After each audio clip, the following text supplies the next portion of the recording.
Isang mapagpalang araw na naman po mga kapatid at muli po tayo mag-aaral ng salita ng Diyos at ang salita ng Diyos natin pag-aaralan natin po itong kukunin sa Old Testament sa may Job chapter 4 verse 1 hanggang sa may verse 6. Ang sabi po dito, sinabi ni Eliphaz na Temaneo, huwag mo sanang ikasama ng loob ang aking sasabihin. Di ko na kayang manahimik, di na ako makapagpigil.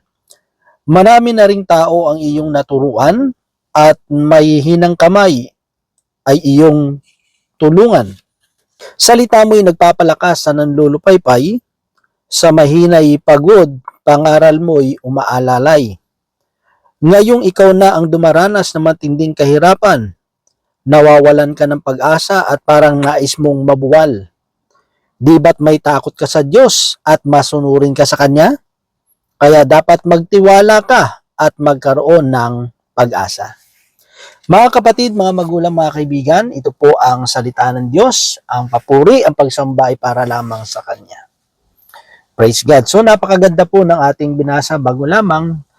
Dito may kita natin na isa sa mga kaibigan ni Job nang siya po ay dumaranas ng mga test sa kanyang buhay na kung saan mga kapatid ay dumaan siya sa pagsubok para mapatunayan kung siya ba ay mabuti o matuwid sa paningin ng Diyos. Diba? So alam naman natin na lahat naman tayo bilang naglilingkod sa Panginoon, and even though yung mga hindi naglilingkod sa Panginoon, talaga mayroong mga trial sa buhay.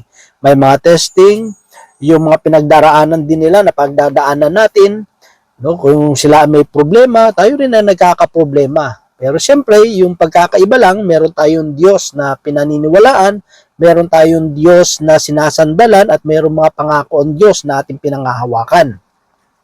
Kaya dito, may kita natin na nakikita ng kaibigan ni Job na ito, na si Eliphaz, na kung saan ay parang nananghihinaan na ng loob itong si Job dahil sa kanyang pinagdaraanan na pagsubok. No? Alam naman natin na namatay yung kanyang mga anak, yung kanyang mga ari-arian, yung kanyang mga alagang mga hayop, lahat nawala sa kanya. No? Kasi nga dumating yung pagsubok sa kanyang buhay. At nagkaroon pa siya ng mga karamdaman at in the same time mga sugat sa kanyang katawan. So dahil doon mga kapatid, sabi doon is nakita ng kaibigan niya ito si Eliphaz na parang sabi doon sa may verse 5 tsaka verse 6, 'di ba? Ngayon ikaw na ang dumaranas sa matinding kahirapan. Nawawalan ka ng pag-asa at parang nais mong mabuwal. Sabi niya, di ba't may takot ka sa Diyos at masunurin ka sa Kanya? Kaya dapat magtiwala ka at magkaroon ng pag-asa. Dito may kita natin yung katotohanan sa buhay natin na tayo mismo na nag-i-encourage sa tao, no? Tayo nagpapalakas sa tao. Sino naman kaya yung magpapalakas sa atin? Sino naman kaya yung mangangaral sa atin kung tayo naman kaya yung dumarating o dumaranas ng mga yung mga pinagdaraanan ng mga taong ina-advisean natin, di ba? Minsan yung mga tao na pinalalakas natin sa salita ng Diyos. Paano naman ngayon kung tayo naman yung nanghihina, sino naman yung magpapalakas sa atin?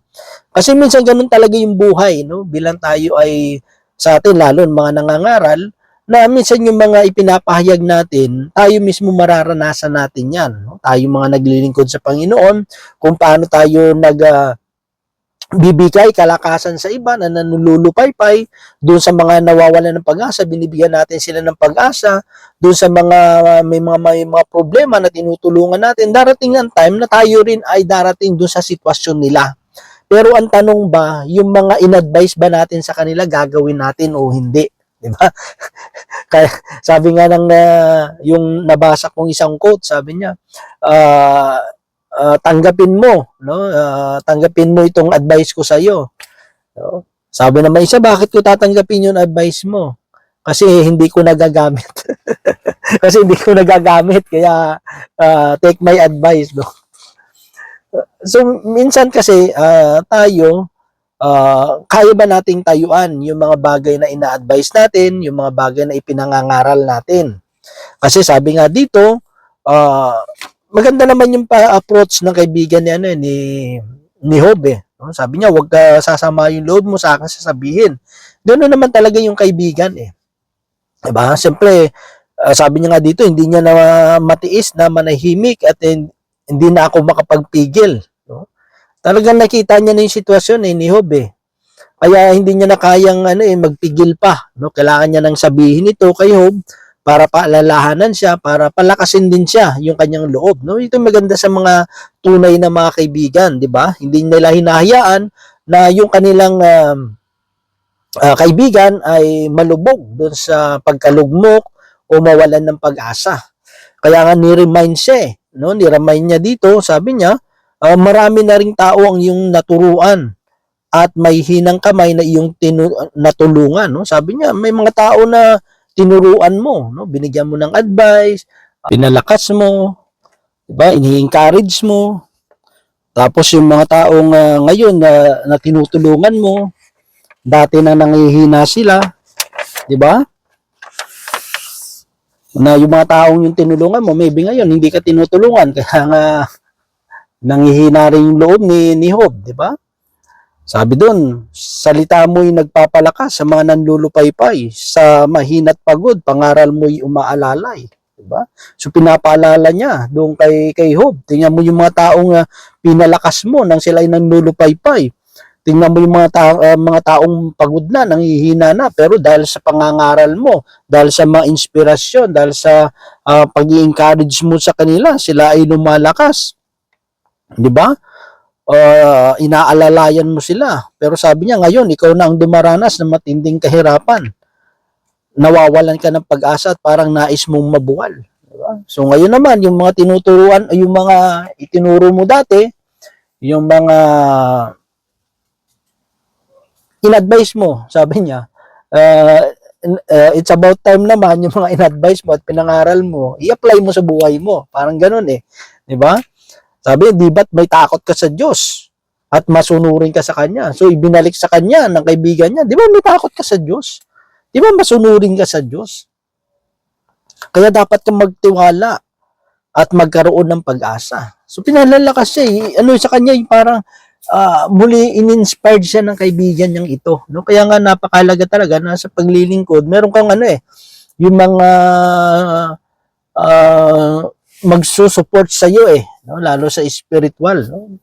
May mga kaibigan tayo nagpapaalala sa atin, nagre-remind sa atin, kaya nga blessed tayo kapag may mga taong nagtuturo sa atin, pag may mga taong nagre-remind sa atin, may mga taong nagko-correct sa atin, mga taong nagbibigay inspirasyon sa atin, di ba? Maganda yun sabi nga niya, ng kaibigan niya, di ba may takot ka sa Diyos, masunurin ka sa Kanya. Magtiwala ka sa Kanya at magkaroon ka ng pag-asa, no? Dapat hindi mawala yung pag-asa natin. Kasi sabi nga, ang isang tao, pag nawalan ng pag-asa, parang para kang buhay na patay. Diba? Kaya tayo nagsusumikap, kaya nga tayo bumabangon araw-araw sa ating mga higaan, kasi tayo yung umaasa, no? Na may magandang inilaan ang Diyos sa araw-araw ng ating mga buhay. No? Yun ang nagbibigay, kahit nga may matinding karamdaman ka, kahit nga yung may mga cancer, di ba? May mga matinding pinagdaraanan sa buhay. Bakit sila patuloy na lumalaban? Kasi bakit? Kasi maasa sila may tiwala sila sa Diyos. Yung tiwala natin sa Panginoon at yung pag-asa natin, ito yung nagkikip sa atin na keep on going, na magpatuloy, na patuloy tayong lumaban. No? Huwag tayong manghina, huwag tayong sumuko. Kasi merong Diyos na alam nating merong magagawa at kaya niya tayong tulungan kung tayo ay aaminin sa ating sarili na hindi natin ito kaya without the help ng Diyos, kung hingin natin yung guidance ng Panginoon, kung patuloy tayo magpapasakop at magpapailalim sa Kanya, alam natin na kung tayo magtitiwala, alam natin na walang nagtitiwala sa Diyos na pinababayaan ng Panginoon. Kaya tayo ipatuloy binibigyan ng pag-asa ng Panginoon araw-araw sa ating buhay. Diba? Kasi kahit ang Diyos hindi siya nawawalan ng pag-asa sa atin Di ba? Yung wala pa tayo kay Lord, kahit anong grabe na yung mga kasalanan na nagagawa natin. Pero ang Diyos patuloy na umaasa na darating yung araw tayo magbabalik loob sa Kanya. Di ba? So may kita natin dito mga kapatid yung kahalagahan na meron tayong kaibigan, mga taong nagsusupport sa atin, no, na nagpapalakas sa atin, And the same time, sa binasa nating ito mga kapatid, yung message is, ano man yung ating ipinangangaral, ano man yung ina-advise natin, darating ang time mga kapatid, pinauuna lang minsan kasi ng Diyos eh. 'Di ba? Minsan, sa mga advice natin, sa ipinangangaral natin, kinakausap din tayo ng Diyos eh, na darating ang time, pwedeng mangyari, no? Yung mga ina-advise natin na nagpapalakas sa iba, magagamit din natin, no? Sa buhay natin. Minsan mayroong nga ina-advisean minsan eh, yung actual nag-a-advise ka sa kanya, pero yung problema niya, yun din pala yung pinagdaraanan mo ng araw ding yun, no? Pero sa pag-a-advise mo sa kanya, ikaw mismo rin ina-advisean mo yung sarili mo. 'Di ba? So, yun lang mga kapatid, no? Patuloy tayong magtiwala, patuloy tayong manalig, at huwag tayong mawawalan ng pag-asa, 'di ba? Kasi ang Diyos mananatili eh. Ang Diyos mananatili magpakailanman. So habang nandyan ang Diyos, sabi nga ng isang kanta, hanggat ikaw ang nakaluklok sa trono, buhay ko hindi matitinag. No? Hanggat ang Diyos ay nananatiling Diyos, hindi pwedeng matinag ang mga naglilingkod sa Diyos. So yun lamang mga kapatid, ang nawa ang Diyos patuloy magpala sa bawat isa po sa atin. God bless po sa ating lahat.